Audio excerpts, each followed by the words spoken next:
في فيديو النهارده هنعمل كوكيز الأصلي، كوكيز أمريكانا بس بجد بالشوكولاتة البلجيكي ومنقول في حتة تانية خالص. هخليكي تعمليه بس بتركات هتخليه ينجح معاكي من أول مرة.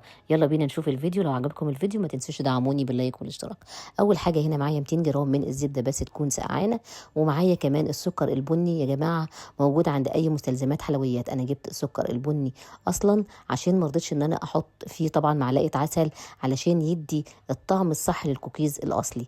معايا 90 جرام من السكر البني و90 جرام من السكر الابيض، وكمان معايا هنا الشوكولاته البلجيكي اللي احنا هنحشي بيها الكوكيز بتاعنا. طبعا الشوكولاته دي يا جماعه مش من هنا، طبعا لو انت حابه تبدليها ممكن تبدليها بسمنه كراميل. ده البيكنج باودر اللي انا بستخدمه، وممكن يكون متواجد زيه نفس العلبه البيكنج صودا، بس طبعا انا استخدمت هنا نوعيه الدريم لان ما كانتش موجوده نفس النوعيه دي، بس طبعا نوعيه الدريم برضو كانت حلوه جدا. ومعايا كوبايتين وربع من الدقيق. انا استخدمت هنا دقيق جميع استعمالات، لو انت حابه طبعا تستخدمي اي دقيق متواجد عندك مفيش اي مشكله، بس يكون جميع استعمالات، او لو للكعك والبسكوت مفيش اي مشكله. حطينا هنا الزبده بقى بتاعتنا في البوله زي ما انتم شايفين كده، وهحط عليها ال 90 جرام من السكر الابيض و90 جرام من السكر البني.